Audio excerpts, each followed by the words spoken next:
Welcome back to Normal Islands. Tonight I'm joined by friend of the show, Kevin Logan. Kevin, are you feeling Christmassy? I am now that I'm here with you because you are a gift to the world. Oh, oh my God. I don't think I can carry on anymore. That's it. Show's over, guys, because I've just had the compliment of the year. Um, it's always a pleasure having you on. The stories we're covering tonight, as we're saying backstage, they're very us. So Very we're going to have much so. some really top notch analysis for you. Now, coming up on sells off Royal Mail to foreign company. Labour betrays waspy women. Luigi Mangione charged with terrorism. Israel to vote on a bill for freedom of movement for Israelis in Gaza. Always make sure you like the stream and leave a comment to boost the algorithm. Okay, on to our first story. The Labour Party has decided to sell off Royal Mail to a foreign company. The sale of Royal Mail's parent company to the Czech billionaire Daniel Krasinski has been approved by the UK government after review under national security laws. The 3.6 billion takeover of International Distribution Services IDS, the owner of the 508-year-old Royal Mail by Krasinski's EP Group, was confirmed on Monday morning. It will be the first time Royal Mail has been controlled by an overseas owner in its history, which can be traced as far back as 1516 under Henry VIII. The government will retain a golden share in IDS, which means any changes to Royal Mail's ownership, tax residency, or headquarters will need its assent. The Royal Mail brand will be protected for as long as EP owns the company. Now, here are the stipulations the new company has to follow. EP Group agreed to a series of undertakings to persuade the government to let the deal through. They include retaining the universal service obligation for a first class postal service to anywhere in the country for a fixed price 6 days a week, while Krasinski is in control, a stronger commitment than the previous 5 year pledge. The government has also blocked Royal Mail from making dividend or similar payments to its owners unless the company meets financial targets and has improved its postal delivery performance. Dividends and asset sales will also be blocked if they put the universal service at risk. For second class postage, well, it's bad news. IDS has suggested second class post could be reduced to every other weekday. Now, Royal Mail was privatised in 2013.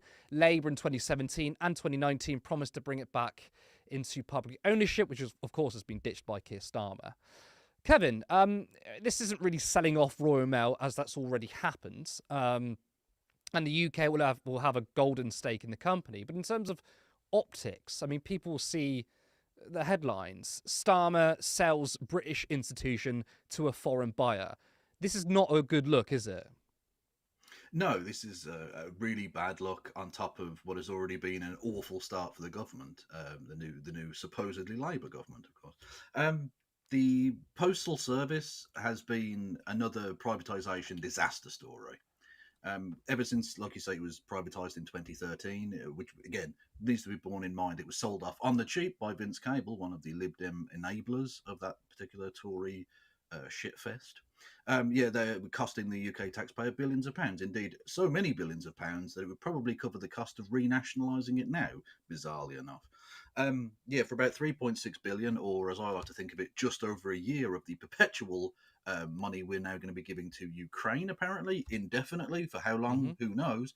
We could have just brought this back into public ownership, which is what a super majority, including a literal majority of Conservative voters, wanted. Just goes to show you that the Westminster elite don't work on behalf of the British people, clearly. Um, the current ownership group of the Postal Service, or the Royal Mail, I should say, has been fighting tooth and nail to reduce wages and conditions for postal workers, including fighting the unions and all the rest of it, in order to try and beef up the sale value of this by decreasing the overall cost of it, which unfortunately has and always will be the case with these privatizations, has led to a massive degradation in the overall quality of the service and with people's support for that service, which is the whole point, is that you degrade it to the point where you can just sell it off. And this, for me, is such an encapsulation of the problems within British politics. The Westminster doesn't serve the British people, and that even when you have right-wing reaction to the problem, they're focused on the fact that the guy is Czech rather than the fact that he is a billionaire and therefore has divergent needs and material wants than the British people do. This is another British institution, a core part of the British national fabric, which has been sold off and will be dissected like the cadaver of an animal in an abattoir. That's all we are now, is just something to be picked over by rich people so they can make huge amounts of money, regardless of what kind of negative impact it has long term on Britain as a nation. Mm. And I mean, obviously, we can talk about the mechanics of privatization on this, but the reason why I led with optics is because this isn't selling it off; it's already sold off. Yeah. But if you think about Reform for a second, I mean, Reform have come out and said they'd nationalise water. Whether they would do that or not, don't know. But they're clearly trying to pitch themselves, at least on the economy, to the left, or they're at least buying into the message that, take back control. Of course, the right typically use it as a dog whistle. But I think the left-wing message of take back control of our public services is a good one. And Reform are happy to play into that. And what Labour are doing is they haven't sold it to a British company. They've sold it to a foreign company. And I just think, why do this when clearly the politics is about message, isn't it? Yeah. And there's already a characterization from the right-wing media that Labour doesn't have the interests of the British people at heart. To then go and sell it off to a foreign company, to me, strikes me as so out of touch. It really does, yeah. It's the mood music of it. It's the story that you sell to the people. It's the counter narrative to the right wing media that you're trying to put out there. And following on from the fake nonsense of the Chagos Islands being given away and all this sort of stuff, the idea of giving away the national gem of the Royal Mail, which, like you say, is the 500-year-old company, one of the most successful and long-lasting mail services on Earth. It's enormously well supported. I think only beaten by the NHS and the firefighters, I believe, as supported national institutions. And so, why you would give that, sell that to a private company from abroad when you could just bring it in house? 3.6 billion is nothing. That is a drop in the bucket of the overall spend for the national government. Like I say, and again, not to say that we shouldn't give money to try and help Ukraine in its hour of need, but we are giving perpetually now £3 billion a year under Keir Starmer to Ukraine for war. Why can we find money for war, but we can't find money for postal service or heating pensioners' houses, or not starving third children, etc.? It just sort of plays into the narrative that A, they don't have Britain's interest at heart, and B, that they don't serve the British people. And as to the point of Nigel Farage sort of tacking to the left economically, that's partly because that ground has been totally ceded by all of the national parties. The Conservatives obviously aren't going to represent that because they're a Conservative party. But the Labour Party are supposed to some extent. The Liberal Democrats are sort of supposed to in some respects, in terms of the kind of their one nation economic nationalist type thing that they've tried to do over the years. And yet all of the parties have completely moved away from that. So basically, anywhere from the centre to, absolute out there, Maoism or something, is completely empty in terms of, mass support parties.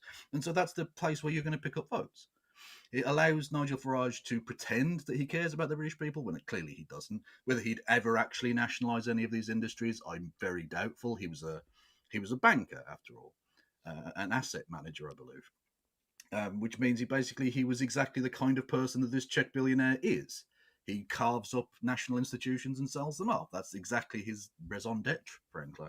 But regardless of that, whether he'd actually do it or not is neither here nor there. But it allows him to position himself to the left of Labour economically, because the Labour Party has moved so horrifically to the right, to the point where, when polled, of all of the parties that were polled individually, so of the four major parties, which is the Liberal Democrats, Conservatives, Reform and Labour, the Labour Party voters were the most likely to support this move. Now, none of the parties had a majority, but 30% of the Labour Party, the supposedly Social Democratic Party, supported this move, whereas less than a fifth of Reform voters did, which just tells you how horrifically right-wing the Labour Party has gone. It really is, because Mm. the Reform voters, I imagine, a lot of them are annoyed more about the check bit than the billionaire bit. But Yeah, the of fact course. that so many That's Labour the Party point. voters aren't annoyed by either one of those Mm. things is really quite worrying. Yeah, I mean, you're absolutely right. I think people on the right, maybe reform voters, are more angry at the foreign side of it. Yeah, But it's an opportunity for the left to then say, this is why we need to protect our own institutions, and you can do that by bringing it into public ownership. And I imagine that's the exact pitch that Farage will do going forward. And the decisions Labour are making, it's like they are asking to be kicked out of government. It's really yeah, insane. Um, Look, Labour then the reason why is they're wedded to this privatisation agenda, just like the Tories. yeah. They're But it neoliberals. never Yeah. improves the services. I mean, do you think this is about trying to offload costs from the Treasury, since the government won't have to fully fund the Royal Mail because it's covered by private capital, or do you think it's something else? Well, it's ideological. They're just the Tory party with red, Mm. uh, not berets. That's not the word I'm talking for Rosette. at all. Rosette is the word I'm Yeah. looking for. It was a French sounding word. I knew I was going to get there eventually. Anyway, yeah. So they're basically just red Tories. Um, he doesn't want to bring it into public ownership because he's not fundamentally a socialist, and that party Yeah. has been taken over by the right wing of that party, which is basically just soft Tories. They're basically Tories who liked Brexit or opposed Brexit. That's all they are. Um, they're not going to bring it back into public ownership because that would be a good example. And I would ask any supporter of privatisation, name me a single privatisation that has worked. Look at the biggest problems in Britain right now. The postal service is rubbish, privatised. The Mm. bits of the NHS that don't work have been privatised. I mean, I suppose their answer The is always, well, it was rubbish back then, which isn't a retort, because the question is, has privatisation Yeah, worked? exactly. You Yeah. don't Well, get, you can't give an example because it doesn't, but they'll usually say, well, when it was nationalised, it was terrible. But okay, but I I would know argue that that, you can argue that it's much worse. Look at, for instance, the water. yeah, Before it was privatised, we were building infrastructure. Now there hasn't been a dam created since hmm 1993, just before, or sorry, slightly after privatisation, and we've now got our seas literally polluted with effluent, literal human waste, so to the point where you can't go swimming on the seas anymore. You can't go into the rivers anymore because they're literally filled with actual shit. We are in a sea of shit because of privatisation. And they still won't nationalise it because this is not to do with the public good. It's not to do mm. with the public purse. It's not to do with quality of life. It's to do with the fact that our political institutions have been bought and paid for by billionaires. And that is why I would say to people, Reform aren't going to do this either, because the No. same reasons why Labour won't do this is because they're backed by billionaires now. They've received millions of pounds, large sums of money to fund their party. Well, who's funding Reform? Well, there's talks now that Elon Musk could come over and support Reform. Do you think he's supporting Reform because he thinks it's for the good of the country, or does he think it's good for private capital? Because we have to remember, I mean, they're looking at privatising the postal service in the US. So Reform aren't going to do this because they're beholden to the same people as Labour are. But of course, Labour should be doing better. We could talk about privatisation all day, but I think we're gonna move on to our next story. But we are staying with the Labour Party. Now, it seems Labour are addicted to making unpopular decisions. They now face a huge backlash for refusing to support WASPy Women. For those that don't know, WASPy Women, which stands for Women Against State Pension Inequality, are a campaign group for pension equality. Some say the total number of women affected is 3.5 million. Now, what are they specifically campaigning on? Well, The Guardian, they wrote, WASPy and others have claimed for years that large numbers of older women were penalised financially and are now struggling with living costs because of the way the decision to raise the state pension age for women to match that of men was made and communicated. Many said they had always expected to receive their pension at 60 and had made their financial plans on that basis. Some said they only discovered their state pension age had increased by several years after giving up work. They argue they were not given enough warning to make plans to bridge the financial gap. The Parliamentary and Health Service Ombudsman spent years investigating.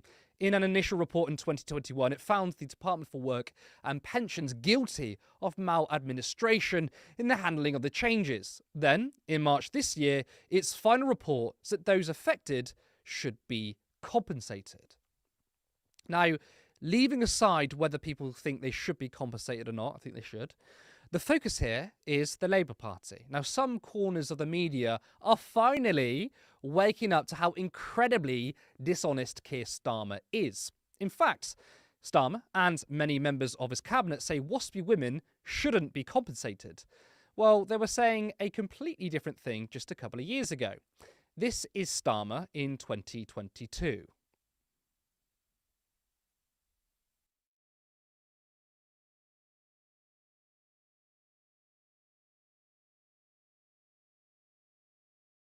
Carol, I think this is a real injustice, and that's why there's been obviously a big campaign around it. You may have been part of that campaign, because it's not just that the age is 67, it's that and this probably is the case for you, I guess, Carol, that all your working life you've got in mind the date on which you can retire and get your pension, and then just as you get towards it, the goalposts are moved and you don't get it, and it's a real injustice, and we need to do something about it, Carol, because that wasn't the base upon which you paid in, that wasn't the basis upon which you were working. We've got a government that has basically put its fingers in its ears, as far as I can see, in relation to this. Keir Starmer back in... I've been part of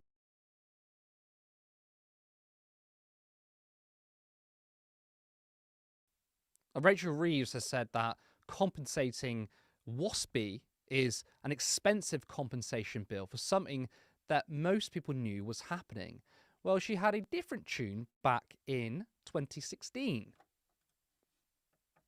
Said back in 2011, the government has not given women enough time to change their plans. And she goes on to say, I believe the government's decision is unfair and disproportionately hits women who are now around 56 years old. That's what she said then. It's a shame she's not now seeking to change these. Now she is in government. Now, they're just two examples of the dishonesty. Starmer has said multiple times how it was an injustice, and not just under Corbyn, but when Starmer was opposition leader, he said the same thing. That was that in 2022. But now they've U-turned on the policy. It's possible that Labour will face a big rebellion in their own party, with The Guardian reporting that up to 100 MPs could defy the government. Speaking of Labour opposition, Diane Abbott didn't pull any punches in attacking Starmer.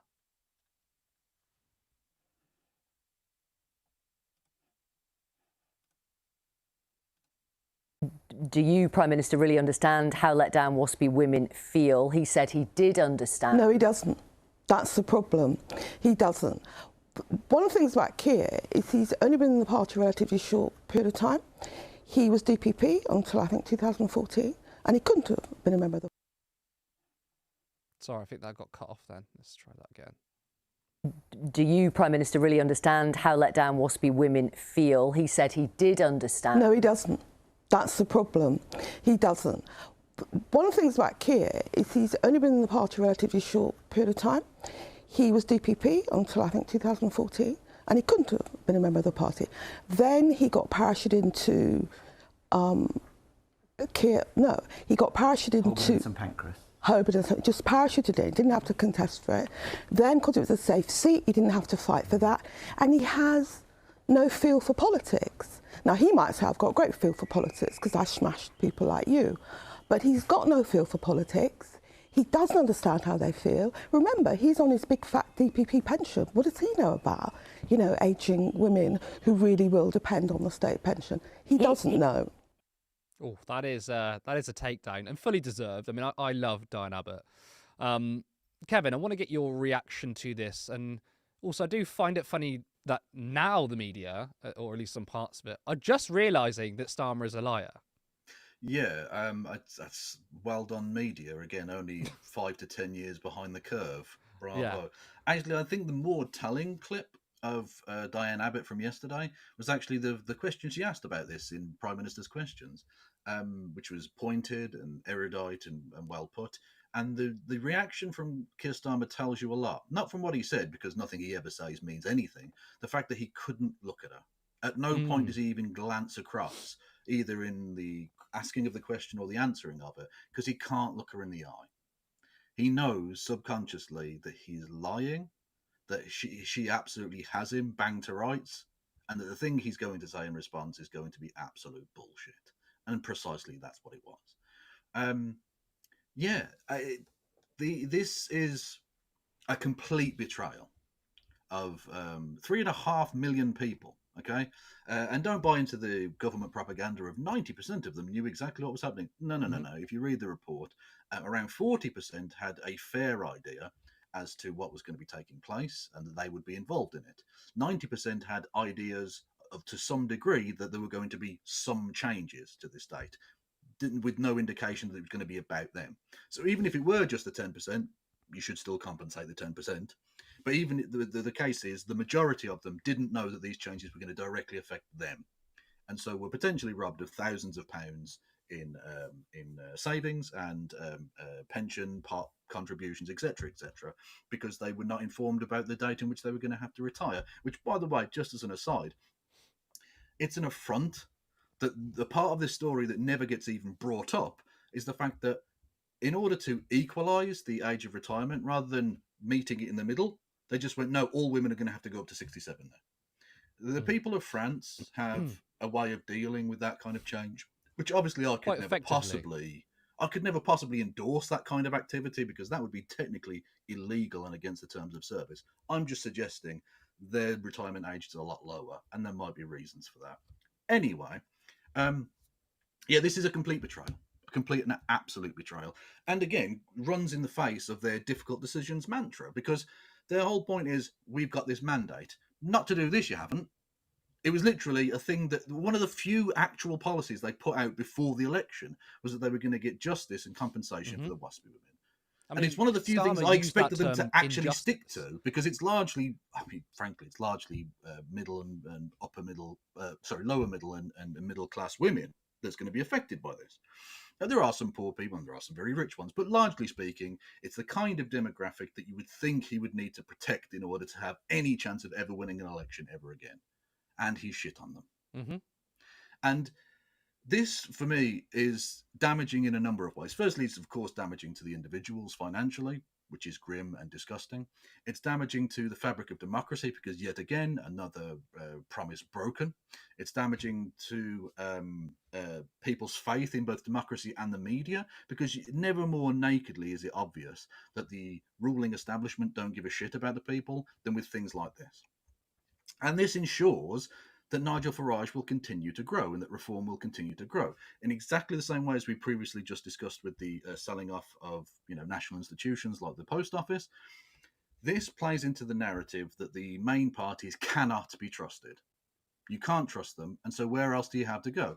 The Green Party may hoover up a few votes, that's good, but largely speaking, there's only one player in town for the disaffected, angry people that this is going to create. And again, it's 3.5 million of them. That's not inconsiderate. That's a large number of people, and it's no surprise to me that on that basis he's now trying to stop the 2025 local elections for entirely spurious reasons. Well, I mean, look, there is an issue with younger people looking at reform, particularly younger men looking at reform, but it's still very true that reform attracts a lot of older voters, and I cannot understand why. It's almost like the political red line. Parties don't typically do it is to go after older voters because they're the ones that vote, right? A lot of the time, actually, young people get left out because we're seen as politically inactive. It's kind of like, well, these people don't vote anyway, so we can attack those. Really strange for Labour to go after winter fuel payments and now WASPy women, because older people definitely vote. And they typically, a lot of them are moving to reform. So in terms of political calculation, another stupid thing from Labour. In terms of lying, once again, they've lied. And this isn't just, under Jeremy Corbyn, that was his leadership. We were doing cabinet collective responsibility. Now it's a new leadership, because that's what some people tried to say. Well, Keir Starmer's now the leader. Yeah, but Starmer and those in the cabinet, were speaking in favour of compensation for WASPy women as recently as 2022. So they can't even do that. Yeah. So I find that absolutely insulting to people. I also don't like, and I don't think it's very widespread, but I've seen people who you would consider more on the left, younger people who say, it's probably more of a Labour line, but it's like, well, these older people should have been more responsible with their finances, kind of mirroring the treatment that young people get. You know, oh, if you should have just cancelled your Netflix to get a house. And, well, you know, maybe older people should have been better with their finances. Two reasons why I really, really hate that. One, because that's not true. The Ombudsman quite literally says older people, or WASPy women specifically, made their financial decisions based on the communication. So it was, you're going to get your retirement or your pension at 60. So they made their finances in accordance to that, and then that changed. So it's not their fault. But two, you don't want to do the sort of the opposite side back to them. If you want to build a really big political movement, you want to build coalitions, then I don't think young people should turn around and say, yeah, well, fuck older people too. We should be saying, no, this is disgusting what's happening to older people, and young people are getting screwed over too. Let's team up. Let's fight the actual enemy. Again, I don't know how widespread that is, but I have seen certain examples of that, and I really don't like it. Yeah, no, I agree with you, but I would caution you not to get too not to fret too much about that. I think it is just individuals letting off steam. I think most young people can see a system screwing with people and stealing from them because it's something that they've been used to all of their lives. They're very finely attuned to it. What I think you're picking up on there is a kind of generational animosity. Mm-hmm. So we, as a younger person, and having been even younger still in the past, because that's how time works, I've experienced myself the kind of nonsense of especially kind of media people going on about young people. The reason that they can't afford X, Y, and Z is because of too much avocado toast, and they need to pull themselves up by their bootstraps, and all of this kind of nonsense. And what I think you've hit upon there is a few examples of people letting off steam and sort of giving a little bit back, which isn't particularly productive, but it's understandable from a moment of catharsis from an individual perspective. But I think most young people see this for the injustice that it is. I want to get your reaction to the media, actually, and specifically right-wing pundits, because I feel like they're also being dishonest. Because if you ask me, they don't care about WASPy women, particularly right-wing commentators. So I think this is also a bit of a faux outrage just because it's Labour or Starmer. What do you think about that? Oh, 100%. 100%. These very same people were defending the Tory party, which still today doesn't want the WASPy women to be compensated. In fact, Prime Minister's questions yesterday, for some reason, leader of His Majesty's opposition, Kemi Bad Enoch, decided to ask the question about WASPy women. Literally, she started off with a perfectly reasonable point about how these people were being screwed over, and then said, "I'm glad they now agree with us. They should be screwed over." Like they've not learned anything. So the idea that these right-wing commentators actually give a shit about these people is just obviously patently I think it's the same with the winter fuel payments. Exactly. I was going to move on to that. Yeah, the winter fuel payment or the two-child benefit cap or anything like that. They supported austerity through the sea of blood that it spilled with the people that were killed, and the impoverishment and the anxiety and the fear and the just chaos that it caused across the country. They supported all of that, and they'd support it again tomorrow given the chance, as long as it's a Tory government doing it. When it's a Labour government they're just trying to poke at the kind of fraying edges of support for the Labour government. It's got nothing to do with them actually opposing austerity, to the point where literally the Tory party are up in arms about this austerity from the Labour government because it's not them doing it. I mean, can you point to a time when Nigel Farage or people from UKIP or the Brexit Party railed against austerity in the last 14 years? How many anti-austerity marches has Farage been on? And I think I always like to frame it in a way that a Reform person or a Farage person might be watching. It's very unlikely, but just in case they are, I always like to try and remind people that just because Reform are kind of like the new kid on the block, and that they might have some policies which sound good, again, when they say they bring water into public ownership, to not trust them, because you have to look at people's actions. And again, those who are involved in Reform, Nigel Farage specifically, has never ever railed against austerity. He's never cared about public expenditure cuts. Not once. He's always talked about immigration. So when they get so angry at the Labour Party for the two-child benefit gap, the winter fuel payments, and now WASPy women, it is all just to attack Labour. It's just a political point. Now, of course, yes, what Labour are doing is wrong, and on policy-wise, we don't agree. But just because Reform are saying that too doesn't mean we should believe them. Oh, absolutely, yeah. Nigel Farage is as likely to be seen on an anti-austerity march as he is doing a surgery in Clacton, i.e., it's never going to happen. Yeah. He doesn't care about this. He's very much pro-austerity. If you look at his budget or his plans during the election for what his budget would be if he got into government, he wanted 5% cuts to every single department. An argument that was so right wing and so pro austerity that it's now just been taken on by Rachel Reeves. Exactly. It was right wing enough for her, so she could do it. Exactly. That's dangerous. That's the problem with Farage. He might be as right wing as Rachel Reeves. It's looking like it. Now we're going to move on, but before we go on to our next story, I just want to say thank you to all those who are watching. We've got 565 concurrent viewers across Twitter and YouTube. Remember, if you haven't liked the stream already, then please do. And if you're not subscribed, then make sure you do that too and hit the notification bell. It's good for the algorithm. Also, what's good for the algorithm is if you come back after the live and drop a comment, that helps a lot. Now, if you want to see Turn Left continue to grow, then make sure you share this video, tell your friends and family about us, and once again, subscribe. Now, there are currently a few of us working voluntarily, and we want to be in a position where we're paid for our work. And one day, this is our full-time jobs.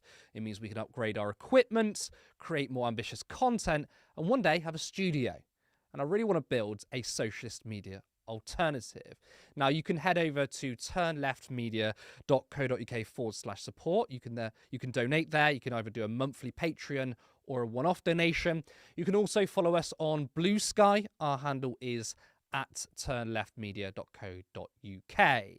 Now, before we get onto our third story, we're going to go to our comments. Let's see what we've got in the chat for tonight. Flo Snake, good to see you again. She's in I don't give a fuck mode, and it's lovely to see. I think, yes, Abbott has been like that for the last year or so. Partly it's probably because she's the woman of the house. I think she's actually in quite a good position here. And I think when Labour were trying to oust her, there was so much backlash. All I say is good for her. She's been treated appallingly as a woman. She's been treated appallingly as a black woman. And she's been treated appallingly as a socialist by the Labour Party and Keir Starmer. So good for her. Fuck yeah. Mangione, Italian pronunciation. So, here we go, because I think I'm saying it wrong. Italian pronunciation would be Mangione. So, Mangione. Am I saying that right? Don't know how far it's been Americanized, but it definitely ain't Mangione, lol. I'm going to continue to get his name wrong, by the way. I apologise. Jacqueline, good to see you. Can anyone name one time that privatising public services has ended well? I can tell you that it's ended well every single time, but it's ended well for the shareholders and the corporations, but not for us. Matt Barker, when Starmer says the UK is open for business, he means up for sale. That's exactly what he means. It's exactly that. When politicians say we want to open up sales for business, it doesn't necessarily mean that they come here to invest. It means that we sell off our stuff so they can make a profit. That is a really good comment. I'm going to use that. I'm going to steal that one. Coops. The Tories said privatisation was to bring down cost and upgrade the needs we needed in the 80s. It never worked. Capitalism is not good for the public. Privatisation was never going to bring down costs because there's an extra layer of margin that we have to pay for. And what's that? Profits. So, I mean, private capital doesn't invest in public services just for the fun of it or because they're kind. They're doing it for a return on investment. So it's always going to be more expensive. Vicky Clee, good to see you again. Greens might be able to pick up some of the discontented if the media ever give them a chance. Well, I haven't actually read this article. I've got it in my safe list, which is from George Eaton. I think he wrote for the New Statesman, saying, why aren't the Greens doing better than they should be doing? I mean, 90% of that is because obviously the media don't platform them. We've said this time and time again. I don't need to go into it.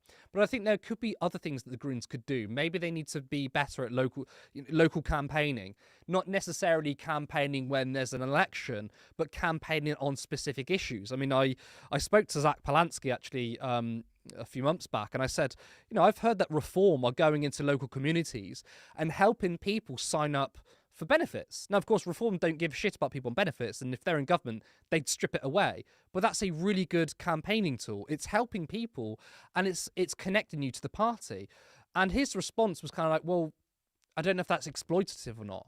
But I say, well, it's not. I mean, you're helping these people and you're telling local communities the Greens are there to help you. I don't know if the Green Party are doing that enough.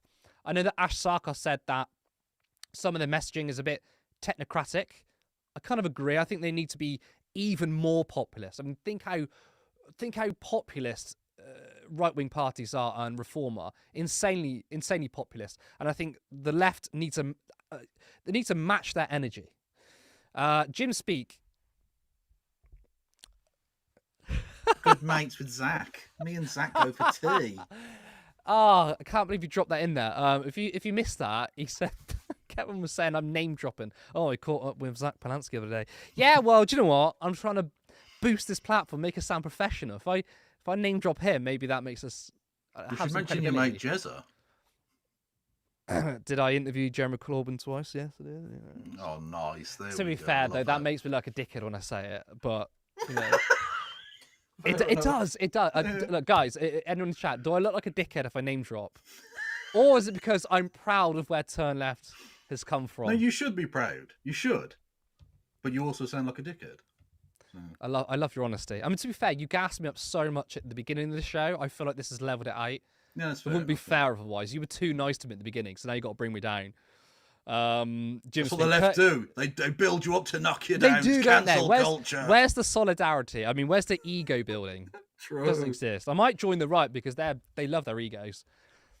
I will get to comment. Jim Speak. Curtis is the best host at reading chatters' comments. That's how it's done. Thank you. Really love that. Any more? No, I think that's it. So, Jim, you were the last commenter. And by the way, I always notice you at the beginning of the stream. You always drop some jokes. We like your bit of humour in there. God knows the left could do with a bit more humour, couldn't we? Anyway, we're going to move on to, well, from humour to a story that's, wow, it's quite serious, actually. That's Louis Mangione. I'm sorry, I probably have butchered that name. I will practice it after the stream. But Luigi Mangione has been charged with murder as an act of terrorism. Mr. Mangione faces various charges, including first-degree murder and 2 counts of second-degree murder, one of which describes the killing as an act of terrorism. The intent was to sow terror, New York District Attorney Alvin Bragg said, calling this shooting a frightening, well-planned and targeted murder. Mr. Mangione is scheduled to appear for a court hearing on the 19th of December over whether he will be extradited to New York on the charges, though Mr. Bragg suggested the suspect may not fight an extradition. I don't know if we had the graphic up there or not, if Mr. Producer is there in the background. Now, Mangione also faces additional charges. In addition to the state murder indictment being brought against him in New York, shooting suspect Luigi Mangione is also expected to be charged with a federal crime. 2 sources familiar with the matter told CBS, the BBC's US news partner.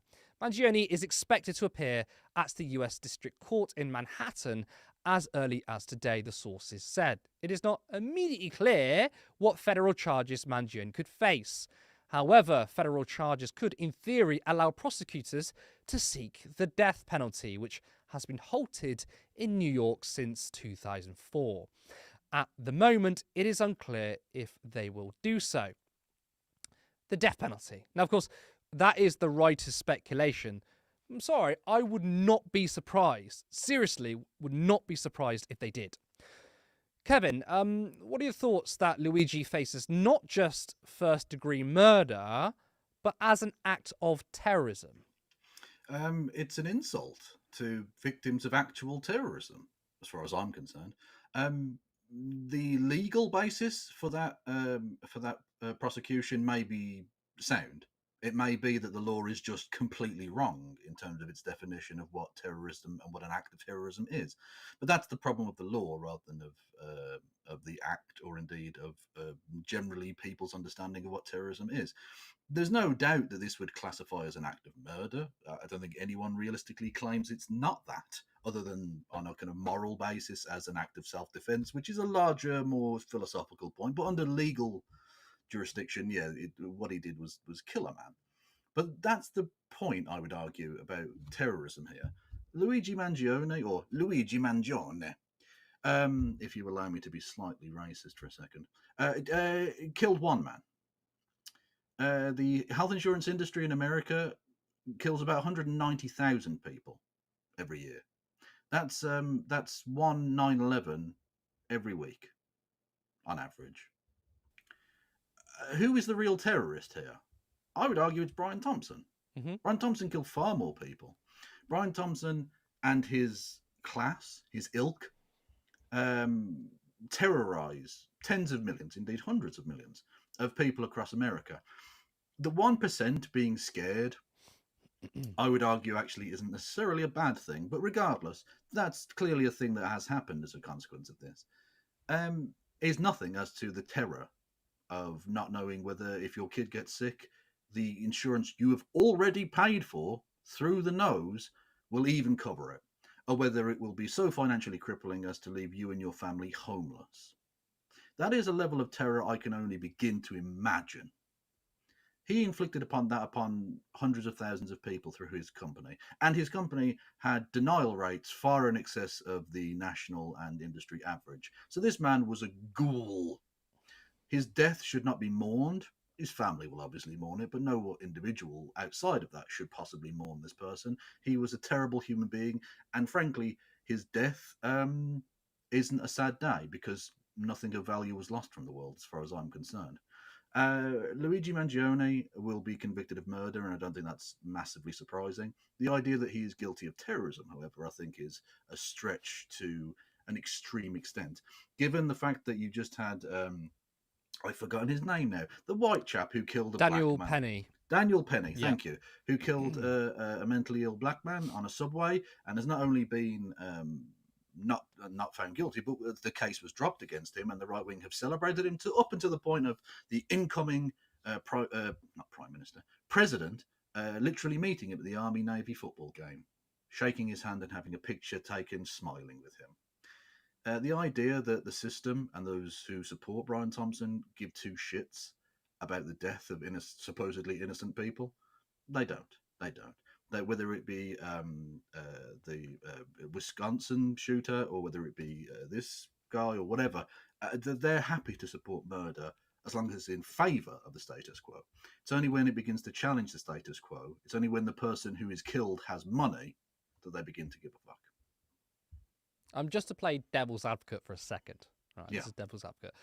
The definition of terrorism is using fear or violence to advance religious or political goals. One could say that his view on the healthcare system is political, and that's why they are trying to get him under terrorism. I mean, what would you say to that? No, they're trying to get him under terrorism because he attacked a rich person. They could have done. I would argue, could have done that with any number of people. Mm-hmm. With what was his name? The guy who killed two people in Kenosha during the BLM riot. Kyle Rittenhouse. Kyle Rittenhouse. My memory is appalling tonight. Kyle Rittenhouse, I would argue, under that definition, did terrorism. He's a right-wing political actor who went there looking for trouble, brought a gun that he shouldn't have, and killed two people. They didn't charge him with terrorism. He was charged with, murder and all that, but he wasn't, and eventually found innocent, by the way. Which is still, to me, a huge miscarriage massive of justice, injustice, insanely. absolutely. But either way, he wasn't charged with terrorism because the people he killed weren't rich enough. So the system didn't care to. I mean, the system didn't feel the need to stamp down on that as to actually dissuade others from acting in the same way. I mean, for me personally, this is absolutely about making an example. If you kill a homeless black person, Jordan Neely, which Daniel Penny did, not only do you get away with it, you're invited to meet the vice president. But going after someone powerful was a completely different story. I think that's, Brian Thompson, because he's a CEO, is seen as a valuable member of society. If you're a homeless black guy with mental health issues, you are seen at the bottom of society. Yep. So I think that's where the response comes from. And I think you can't just charge Luigi Mangione with murder. They have to make it a special case. I mean, look at the pictures now with him. Like, he's got his hands and legs tied up on chains with about 50 different police officers around him, like he's Hannibal Lecter. Yeah. I also did want to ask you as well. I mean, a lot of media outlets apparently there's a poll that came out and like 40% of young people supported what Luigi did, but the way they're framing it is shocking poll, and then you've got Piers Morgan say all these people are scumbags, which just shows how out of touch these pundits are, doesn't it? Yeah, I mean, literally, Piers Morgan supported Donald Trump, a man who literally boasted about how he could go and shoot someone in a street very much adjacent to the street on which this happened, and that would be fine because he wouldn't lose any support. So the idea that he actually gives a shit about it, of course he doesn't. Of course he doesn't. The media don't care about this either. Again, nothing from the media about the 190,000 people killed by the health insurance industry every year. Mm-hmm. That's fine. Reminded of the old quote, although it is from Joseph Stalin, but still I think applicable. If you kill one man, you're a murderer. To kill 1,000 is just a statistic, right? And never, it's true. That's exactly how it is treated. It's ridiculous. Why is his one act terrorism, but Brian Thompson's countless acts of terrorism not terrorism? And for me, the perfect summation of this is the fact that the New York Police Department is going to be spending some of its money setting up a hotline strictly so that CEOs... is absolutely insane, isn't it? CEO, the rich and CEOs are getting special treatment. Yeah. CEOs who are scared can ring and get advice and extra police safety and all the rest of it. And yet 90+% of rape kits in New York State go untested because lack of funds. Well, there was, I don't know if you saw it, but there were Amazon workers that were striking. I did see that. I literally tweeted out, and again, I will preempt you by just saying the police are scum. Never forget that. For those in the audience who haven't seen it, there's a video clip of Amazon workers striking. And obviously they stopped Amazon lorries going out to deliver parcels. The whole point of striking is to disrupt, right? The police were called and they broke the strike to allow the trucks to leave. So you see there is the police protecting capital, protecting business interests and profits. That's why they protect CEOs. That's why they protect Amazon. And they broke a strike. That's what fundamentally, that is what the police are for. Well, exactly, yeah. This is why whenever some, let's be honest, FBI Fed posting piece of garbage online says, oh, we need to welcome police unions into the labour movement. No, we don't. They're our enemy. That's I would say it's an interesting, because I did see someone say this is why police shouldn't be unionised, and I guess as a thought. No, they're allowed to be unionised, but I don't have. No, to I mean they that. shouldn't be, right? But I want to ask you on that one. Do you think that if there was more unionisation in the police, you could see more solidarity with other workers? No, they have a vested interest. There is a self-selecting process throughout the entirety of the police and what they are. This is why the old argument of, well, this one good police officer, you can have one good police officer who does good work and is community-minded, but he's ignoring the rapists and wife beaters. So I don't care. And I don't care. It doesn't really matter who it is anyway, because, as a police officer, you're told you need to go and break this strike. And if you don't do it, you're going to get in trouble and eventually fired from their job. So, like, the system, the way it's built up. Exactly. You can't change it anyway. Every copper has had to beat up some homeless people and drive them away. They've had to harass ethnic minorities. They've had to ignore accusations of rape because they just don't have the time or just the inclination. They know there's not going to be a prosecution. They know the tests aren't going to be tested, so why bother, basically? They've all been involved in unbelievably heinous acts. They all know the culture within the police, which is racist, sexist, abusive, and violent.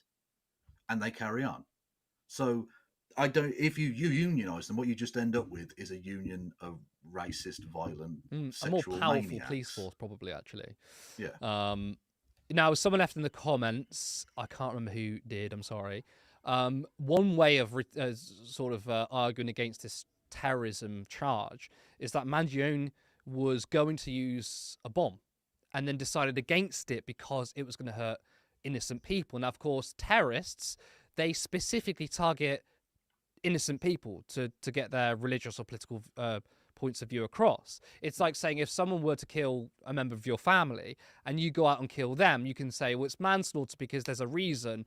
Whereas if the same scenario happened, but someone let off a grenade in New York, despite the fact that this person has personal anguish, you could say that's terrorism because it was a big explosion and lots of people died. To me, it makes sense that this would be manslaughter because, all right, Brian Thompson may not have personally gone after him or somebody else, but if you really look at it, he went after Brian Thompson specifically because of his role in society and how healthcare or how Americans are treating the healthcare system, but specifically with Brian Thompson, you know, you have the system and you have the confines within the system, but within that system, Brian Thompson was also the worst of the worst. As we know, the decline rate of claims with United Health is worse than any other company in the US. Brian Thompson, as CEO, decided to make use AI for claimants, and it ended up being like 90% of the results were wrong. It essentially meant that loads of people were denied their claims when they shouldn't have, but because they wanted to save money on overhead costs by using AI. To me, that you could make a case that actually this is just manslaughter. I think that is a loose and not very applicable philosophical argument, which I think is worth like having discussion about online. But when it comes to legality, I think there's very little doubt that what he did was directly murder, and under any applicable rule of law, he probably is guilty of murder, right? But one point, and this is a great segue to our next topic. One point I would raise about him initially thinking to use a bomb, but then realizing there might be people as collateral damage in the nearby area, and so using a pistol to make sure that only the person he targeted was affected by this, makes him far more moral than the IDF. And that is a perfect segue to our final story, which is, of course, on Israel. Now, Israel is to vote on a bill that could grant freedom of movement for Israelis in Gaza. Likud MK Abachai Bauron put forward a bill late Monday night to the Knesset that would permit the freedom of presence and movement of Israelis throughout Gaza. A part of this decision, the Knesset enacted a law to implement the Gaza disengagement, which defined, among other things, a ban on entry for Israelis. The ban on entry recalls dark periods in the history of the Jewish people. The bill uses the October 7th massacre as evidence of how giving into anti-Semitism leads to more malicious actions. The war with Islamists in Gaza must end with its total loss of control over the land. Therefore, one of the first steps the Knesset should take is to erase the terrible stain of no-go zone for Jews from Israeli law. Full freedom of presence and movement should be allowed in Gaza. I'm sorry, this is just utter madness. So yes, of course, Israelis should be banned from going into Gaza because, one, it's not their land, and two, they are engaging in a genocide. Yet this bill is trying to say, oh, well, Gaza is a no-go zone for Jews and it must end. This is fighting anti-Semitism. It's absolutely astonishing. Kevin, please give me a sane response. If anything, this is one of the least surprising things that I've ever heard out of the Knesset, frankly. This is exactly what I would expect. This was never about Hamas. It was never about terrorism. It was never about the safety of Jewish people or Israeli citizens or anything of the sort. It was about land grabbing. It was always about land grabbing. You can see that from the fact that as soon as they got the opportunity, they stole more of the Golan Heights and are planning on extending settlements that they already had in the Golan Heights, Syrian territory. This is about the Zionist attempt to further the Greater Israel land grab scheme. Whether it takes 10 years or 1,000 years, they're going to try and do that. That's exactly what the Zionist plan actually is. I looked briefly into Abakai Gordem, the guy who, the member of the Knesset that implemented this. He's a really interesting guy with a checkered past. This is not the first time he's been engaged in kind of international grabbing, both of land, but also of sea. He started an organization which literally started nearly a war between Israel and Lebanon, the Israel-Lebanon maritime border dispute, because not only do Israel want to grab land, They want to grab territorial waters that may or may not have natural gas deposits. So he's already been involved in this kind of chicanery for a long time. This is the culmination of what this was always going to be about. The reason that they decided to do non-discriminatory bombing is because they wanted to destroy all of the buildings there. The fact that they destroyed the Parliament building, even though they knew it wasn't a threat and there were no Hamas, there was no tunnels. The fact that they destroyed the National University buildings, even though, again, they knew there was no danger and no tunnels underneath there, was because they wanted to clear the land so that they could build new Israeli settlements on this land. That's what this was always about. It was never about anything else. October the 7th, far from being the catastrophe that the Knesset and the Israeli government portrayed it as, was from their perspective a massive opportunity. They wanted to grab the land, and this gave them the opportunity and cover to do so. And that's what they're doing. And it's colonialism dressed up as fighting anti-Semitism. Well, they will always it's try racism, it's apartheid, it's genocide, but it's also resource grabbing too. It's that's what colonialists do to make their own nation wealthier with resources. And to dress it up as fighting anti-Semitism, me and you and many others are no longer shocked at that because everything is anti-Semitic. So it's not a shocking thing anymore. Yeah, they will try and treat anything they do as fighting against anti-Semitism. Even though, as a person of Irish descent myself, this week having spent quite a lot of time watching Israelis be phenomenally racist towards the Irish people, to the point where the phrase "Palestinian" got trending on Twitter, which a lot of people are taking it as exactly a badge of honour. The Irish people, I think that's more a than pretty happy cool name to if take you that. ask me. Yeah, exactly. Again, the Zionists can't win a cultural war. Because for a start off, in a cultural war, the other side can fire back. You're not just shooting innocent children, which is the kind of war they tend to want to fight in reality. But the idea that these people are anti-racist when they are the most phenomenally racist people on the planet is ridiculous. They're grotesque. Whilst engaging in an ethnic cleansing and genocide campaign, to dress that up as anti-racist and therefore to oppose them is to be racist is a disgusting mutation of what those words mean. Well, thank you for speaking sense, because keeping up with Israel literally makes you feel insane. I do want to address a comment actually from Jim Speak. I think it's time Turn Left start having meetings about starting a Discord. We've had discussions about this actually, and I think more and more people are asking.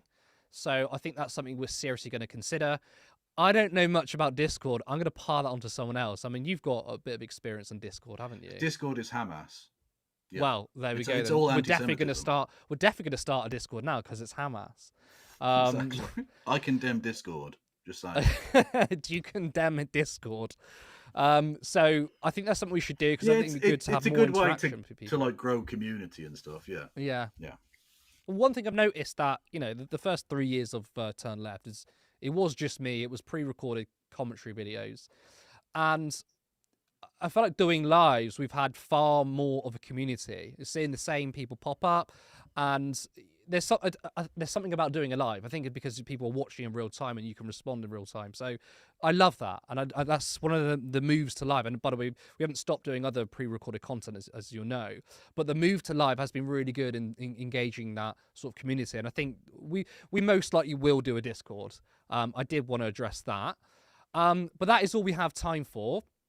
I want to thank everyone who tuned in. And of course, I want to thank Kevin. Your amazing insights as always. Thank you for having me. You're actually on our last normal island before Christmas. Remember, brilliant. if you haven't liked the stream already, then please do. And if you're not subscribed, then make sure you do that too. Come back after the live is over and drop a comment that helps the algorithm. And of course, if you want to see Turn Left continue to grow, then share this stuff. Like the stream, that helps. Share it with friends and family. There's only a few of us working voluntarily, and we want to be in a position where this is our full-time work. We can dedicate our entire day to making a brilliant show rather than sort of, creating a script last minute after work. Also, we can upgrade our equipment. We can have a studio. We can create more ambitious content because we want to build a real socialist media alternative. So once again, you can head over to turnleftmedia.co.uk support to donate, you can do a monthly Patreon or one-off donation. You can also follow us on Blue Sky. Our handle is at turnleftmedia.co.uk. Thank you for watching. You can catch us this Saturday evening for the debrief, and that will be our last live show for Christmas. It's going to be a fun one. We'll be looking at highlights of the year. We'll do a Q&A and other stuff we can think of from now until then. But once again, thank you so much for tuning in, and I'll see you next time. Support social justice that's there on social media. Thank you. Turn left.